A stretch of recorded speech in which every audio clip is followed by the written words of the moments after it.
આજની ધર્મકથા. પ્રણામ. સારીભદ્રનગર, શૂરપાળ રાજા અને એનો યુવરાજ વીરપાળ.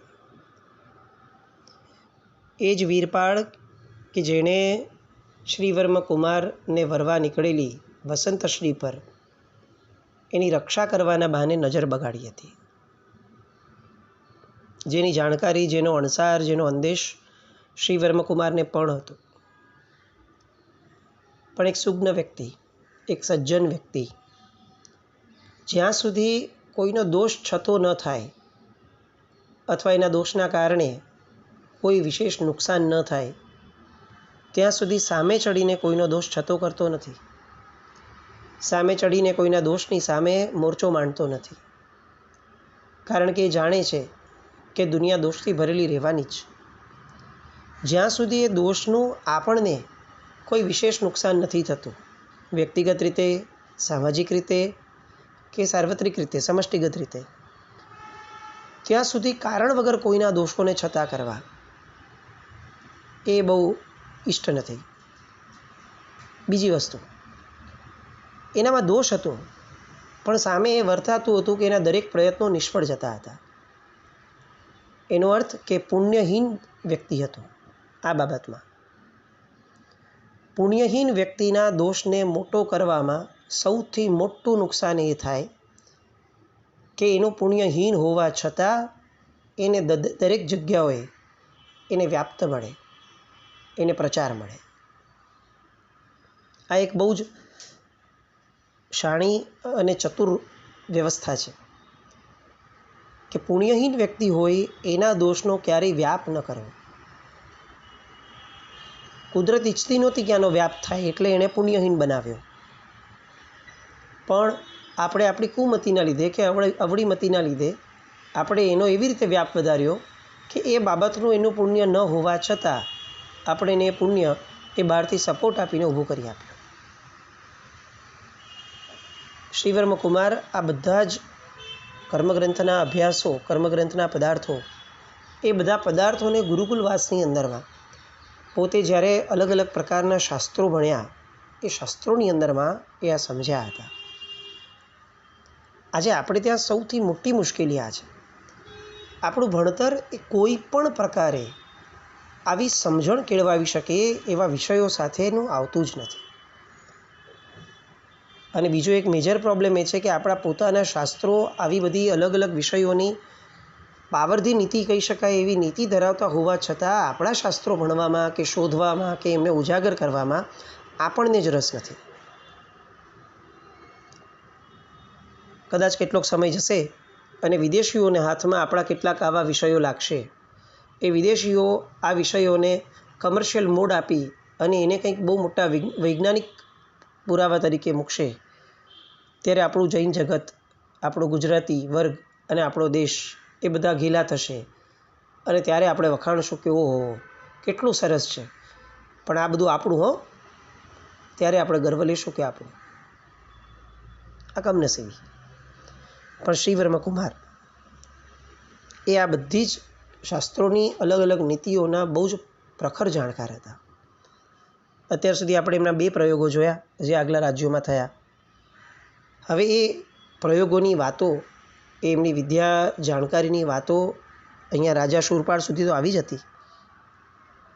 ગુલખેડ કુપુરનો એ પ્રસંગ એ તો આમ પણ શૂરપાળને અત્યંત પસંદ આવેલો હતો ને એટલે જ એમણે આમંત્રણ આપ્યું હતું અને આમંત્રણ સ્વીકાર્યું હતું.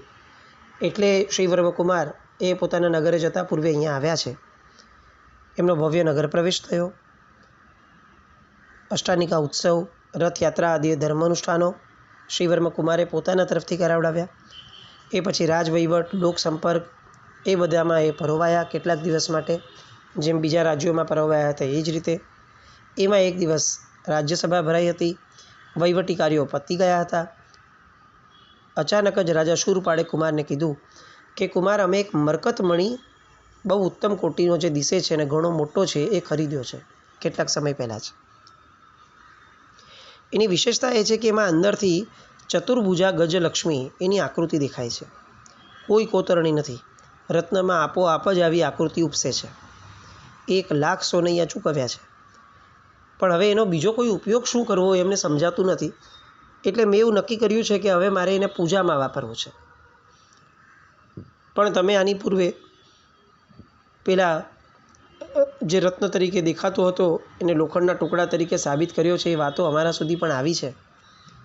તો મારી ઈચ્છા છે કે તમે જેમ વજ્રરત્નની પરીક્ષા કરી હતી એમ આ મણીની પણ પરીક્ષા કરી આપો ને. અમને પણ કૌતુક છે કે આ મણીમાં આવો આકાર કયા કારણે ઉપજતો હશે. શું આ કોઈ દૈવત્વ છે કે કોઈ કારીગરની કોઈ કળા છે, અને પાછો સાંધા વગરનો છે, એટલે કોઈ કળા કારીગરી થઈ હોય એવું તો કંઈ ભાસતું નથી. 1,00,000 સોનૈયા આપ્યા, પણ અમને એવું લાગે છે કે અમને તો આ કિંમતમાં પણ આ મફતમાં મળી ગયો હોય એવું રત્ન છે.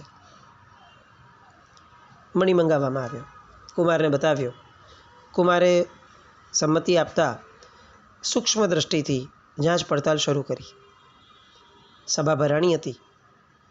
બધાની સામે આ પ્રશ્ન થયો હતો, પણ કુમાર જે રાજાના સિંહાસનની બાજુમાં જ બેઠા હતા એમણે બહુ જ હળવેકથી ફક્ત મહારાજા સાંભળી શકે એ રીતે પૂછ્યું કે મહારાજ, આ મણી નકલી પુરવાર થાય તો શું કરશો?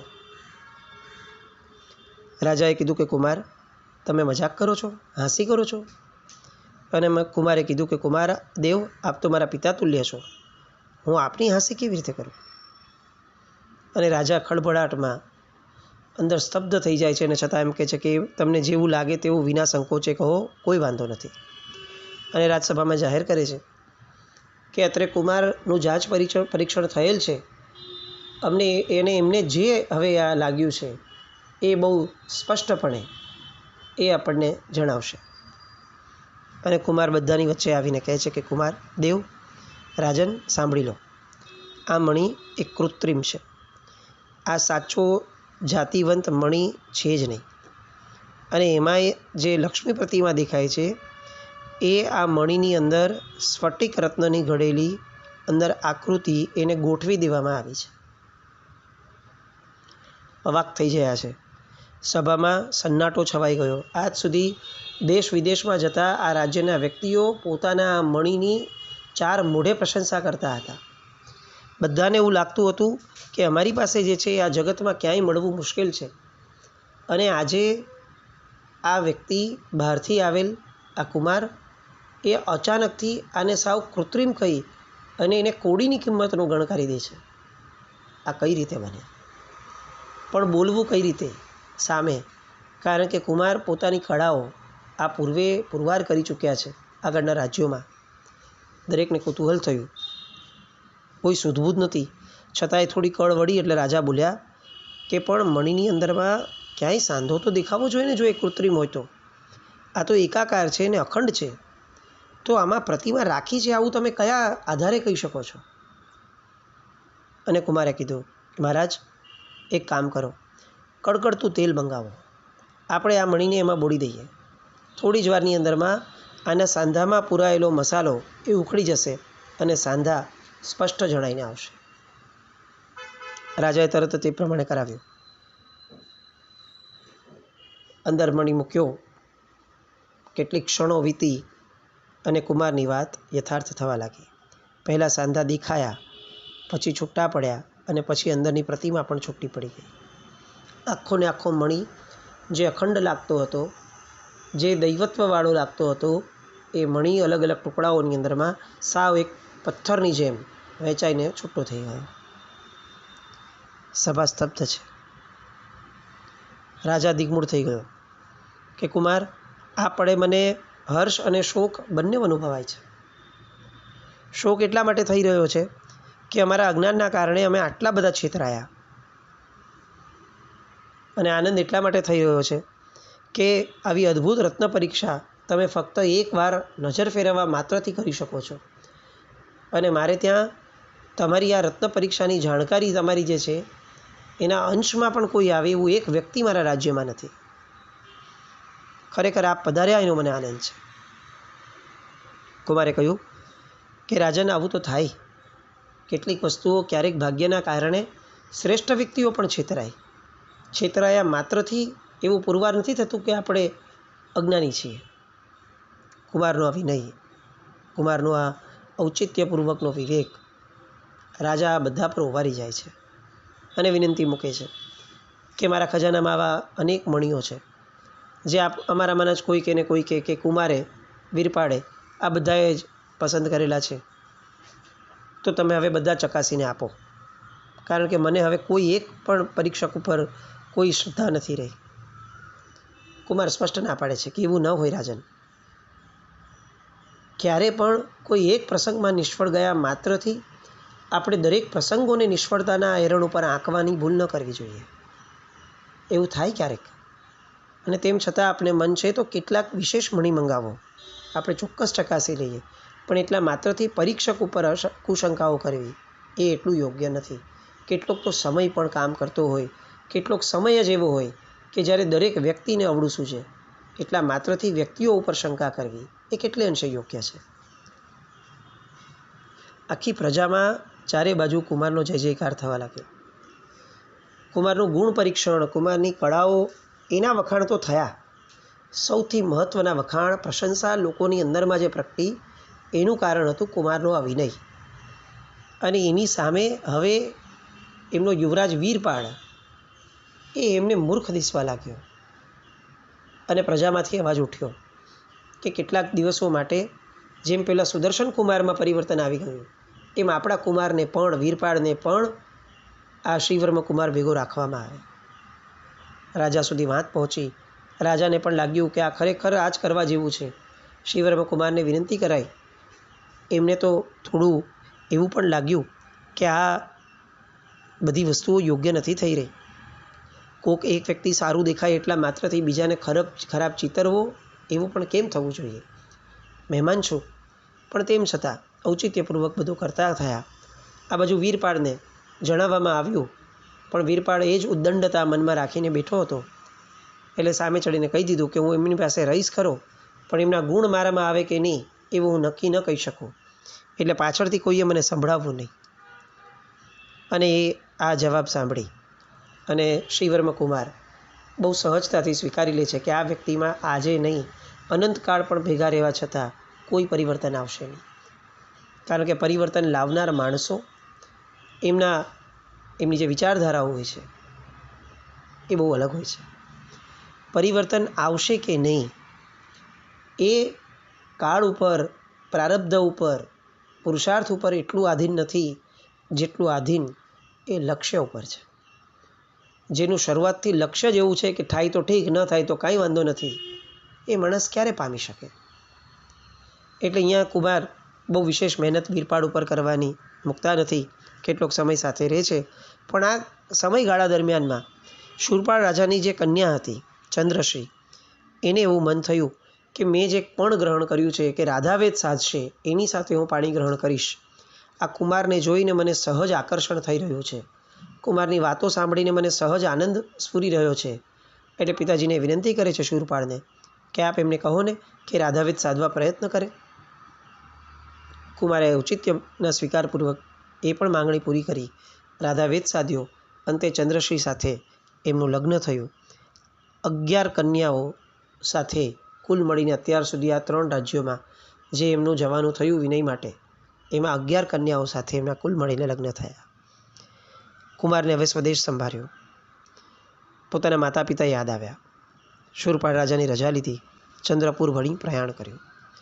11 પત્નીઓ, એમના માતા પિતા તરફથી મળેલ અગાધ કહી શકાય એટલું કર્યાવર, મોટો રસાળો, પોતાનું જબ્બર સૈન્ય, આ બધા વૈભવ સહિત અવિરત પ્રયાણ કરતાં કરતાં ચંદ્રપુર નગરીએ પોતે પહોંચ્યા.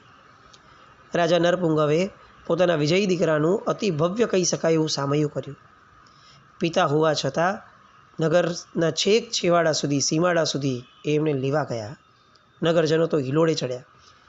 એક પછી એક બધી વાતો, વાર્તાઓ, પોતાના કુમારની પ્રશસ્તિઓ, નગરના એક વ્યક્તિઓને કોઈને કંઈ કહેવું નહોતું પડ્યું, લોકો સ્વયં ગાવા લાગ્યા.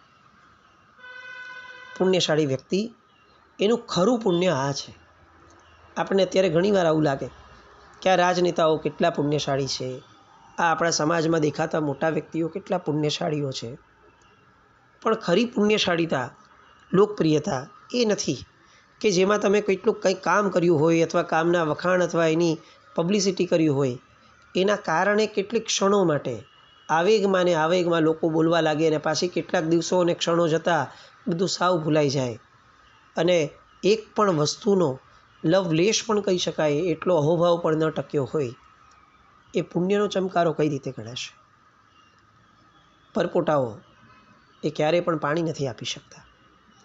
એમ આવા ચમકારાઓ, આવી પ્રશસ્તિઓ એ ક્યારેય પુણ્યના ઉદયને ઇન્ડિકેટ નથી કરી શકતી. આપણે પુણ્યના પ્રકારોને પણ સમજવા પ્રયત્ન કરવો જોઈએ.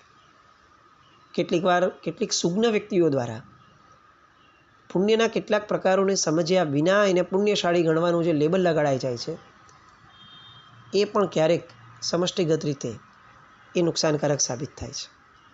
નબળા વ્યક્તિને પુણ્યશાળી ગણી અને ક્યારેક કોઈકના મોઢેથી કહેવાઈ જાય એટલે જગત કે જે આમ પણ ટ્રેન્ડ પ્રમાણે ચાલતું હોય, એ નબળા વ્યક્તિને આદર્શ માની અને એવા બનવાનો પ્રયત્ન કરે છે અને ધીરે ધીરે આખો સમાજ એ નબળાઈવાળો થતો જાય છે. આ બધી વાતો આપણે ખરેખર બહુ ગહન રીતે વિચારવા જેવી છે. કોઈને નબળા સાબિત પુરવાર કરવાની વાત છે જ નહીં, પણ આપણામાં સબળાઈ કઈ રીતે આવે, આપણે વિવેકી કઈ રીતે બનવું, એ વાત છે. અને એક બહુ સહજ વાત છે કે જ્યારે જગત આખું નબળાઈ તરફ જતું હોય ને, ત્યારે જગતને વિવેક શીખવવાનો વિચાર કરવો એ પરમ મૂર્ખામી છે. એવા સમયે ફક્ત એક અને એક જ માર્ગ દરેક વ્યક્તિએ, સમજુ વ્યક્તિએ અપનાવવા જેવો છે, પોતે વિવેકી થવાનો અને નબળી વસ્તુઓને સમર્થન આપવાનું બંધ કરવાનું. જગત આપોઆપ સુધરવું હોય ત્યારે સુધરશે, ન સુધરવું હોય તો ન સુધરે, પણ આપણે પોતે વિવેકી બનવું અને નબળાને સમર્થન કોઈ કાર્ય ન આપવું, કોઈ પણ પ્રકારે ન આપવું. જો આવા નિયમવાળા પણ થશું ને, તો કદાચ એવું માને કે આપણે આપણા જીવતા જીવત કેટલીક સબળી વસ્તુઓને પ્રકાશની અંદર લાવવા માટેનો એક સાર્થક પુરુષાર્થ કર્યો ગણાશે. શ્રી વર્મકુમાર એ આવા સાર્થક પુરુષ હતા અને એટલે જગતની અંદરમાં ગવાયા, નગરની અંદરમાં ગવાયા. ભવ્ય સ્વાગત યાત્રા, પરિવાર મિલન, નગરજનો, મહાજનો, સામંત મંડલેશ્વરો દ્વારા વધામણા મોકલાવાયા. સર્વત્ર નાચ, ગાન, આનંદ, પ્રમોદ, આ બધાથી વાતાવરણ છલકાયું અને કેટલાક દિવસો વ્યતીત થયા. બધું થાળે પડ્યું. રાજવહીવટની અંદરમાં કુમાર ફરીથી પિતાજી સાથે જોડાઈ ગયા.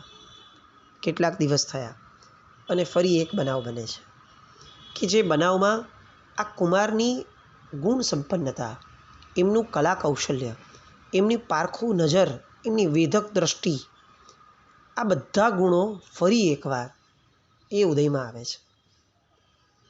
આપણને ખરેખર એવું લાગે કે આ બધા પ્રસંગોમાં ક્યાંય દેખીતો ધર્મ, જેને આપણે ધર્મ કહીએ છીએ, દેખાતો નથી. અને તેમ છતાં એક રસાળ કથાની માફક આવું ચરિત્ર મહાપુરુષોએ કેમ રચ્યું હશે? એમણે ધાર્યું હોત તો આ બધા પ્રસંગોની જગ્યાએ એમણે ક્યાંક ને ક્યાંક કુમારે કેવી પૂજા જ કરી હતી એની જ વાતો મૂકી હોત. કુમાર આવી રીતે પર્વ દિવસોની અંદરમાં પૌષધો કરતા હશે એની જ વાતો મૂકી હોત. પણ ના, એવું ન મૂક્યું. ફક્ત એક વિશાળ દૃષ્ટિકોણથી એક આખી કથા મૂકી. એનું કારણ આ છે કે ધર્મ ક્રિયાઓ એ તો ક્વચિત જ કરી શકાશે, એના સિવાય જે થાય છે એમાં જો ધર્મ નથી હોતો, એમાં જો ગુણ સંપન્નતા અથવા ગુણના લક્ષ્યપૂર્વકનું વર્તન નથી હોતું, તો પેલી ક્રિયાઓ એ પણ ક્યારેક નંદવાય છે અને નિંદાય છે. મુખ્ય પ્રવાહ જે જીવનનો છે એ જો ગુણના લક્ષ્યવાળો નથી, તો જે બહુ નાનકડો પ્રવાહ છે એના આધારે ધર્મી બનવું એ તો બહુ નબળી વાત થશે. અને આ જ દ્રષ્ટિ જે પૂર્વપુરુષોની છે એને આપણે પણ આપણા જીવનની અંદરમાં એ અપ્લાય કરવી જ જોઈશે.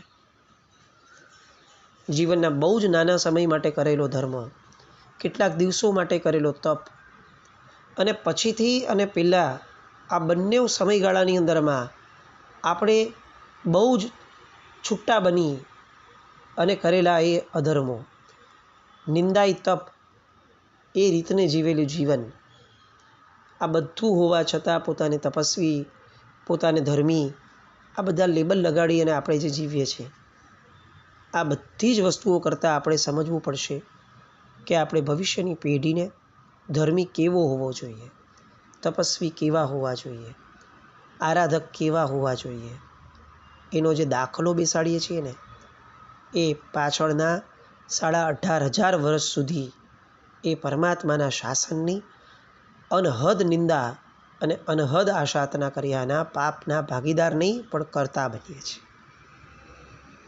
શાસનનું સુધારી શકીએ તો ખૂબ આનંદ છે, પણ કંઈક બગાડવાના મર્યાદામાં ક્યાંક આપણે અટકીએ, એવી આપણી બધાની સુમતિ થાય એવી શુભ મંગલ કામના સાથે પેલા પ્રસંગ સુધી અને પછી આ શ્રી વર્મકુમારની દીક્ષા સુધી બહુ સરસ રીતે આપણે આગળ વધીએ.